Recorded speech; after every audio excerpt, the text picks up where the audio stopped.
Welcome back to another exciting episode of Tall Garage. I'm your host Ken, and today we are again talking about my 4-cylinder diesel project. We're going to have a video going over more about what this engine actually is in another video, but just give you basics: 220 cubic inches, 4-cylinder GM diesel. In my previous video, we talked about how we were making a SAE bell housing adapter to go to this GM trans I have right here in front of me. And one of the comments on that video, which you can find in the description, and if I can make it work up here, go check that out. One of the comments said the following: an SAE housing assembly centers pilots on a small step at the circumference.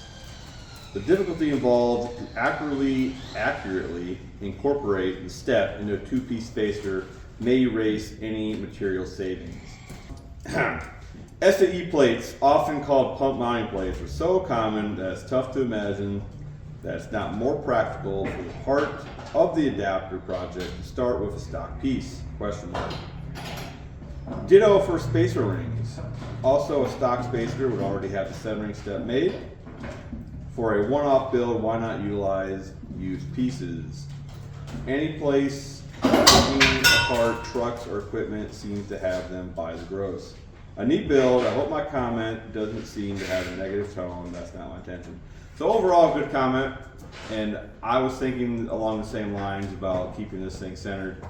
But we're going to check that right now. We're going to get my plate bolted on here in a little bit, and we're going to show you our setup and how we're going to check the run out. First, we're going to do the stock adapter to make sure it's in spec, and then we're going to do the center of my plate to see if it's within the same spec.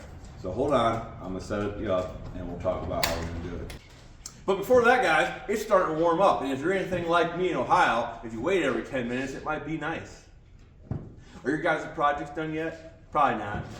But Holley is having a huge sale, which I wasn't invited to participate in, but they're having their IRS sale right now. If you go, you can get huge discounts on Holley's site. So make sure you go check that out, and if someone asks, Tall Garage sent you.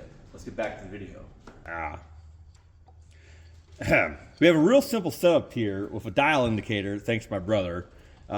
We don't have the specs for this particular engine, so we're using Cummins specs, and I'll put some stuff on the screen for you to see what we're talking about. We're also using their procedure, because if it's good enough for Cummins, it's good enough for me. So we're going to check the run out of this ring of the housing, and then we're going to put on my plate and check the run out of the center. And hopefully they're all within spec. If I remember right, max on this is 8, and we've already checked it and we're at 7. We'll go ahead and check it again. So we're going to set her at 0, and then we're going to spin it, and if it goes under 0, we're going to set it to 0. And then whatever the highest point is after we have it at the lowest point is our run out. So go ahead and spin it, Kyle. All right, keep going. We're still at like 1. Yep.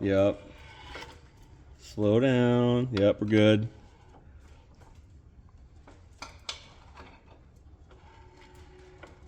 And we should be going back to 0. Yep, keep going. Yeah, so actually the best I've seen there was like 6, but the spec's 8. So even if we're at 7 or 6, we're in spec. So the housing's in specs, we don't gotta mess with it, thank God. So now we're going to bolt on the plate, and we're going to check its spec, and hopefully it's about the same. Okay, yeah. So we have my plate on, and this is going to be the centering point for the, what's this called again? Bearing retainer. So this is going to center on the bearing retainer for the transmission over here. So, like I said, the housing was at 6 or 7, and it took a little work, but we got a dollar indicator on the center of this, and we're going to go ahead and spin it over.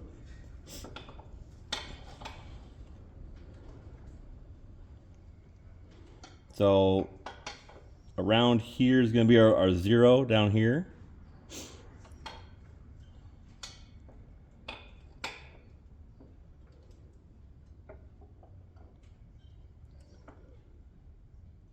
Then as we come up, we're going to see our high, which is about 5 or 6 right here.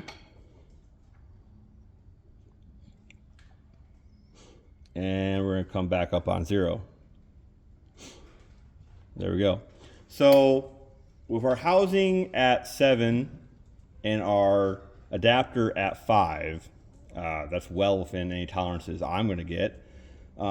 Before, when we first put it on, we had 10, and we were able to slightly adjust it to 5.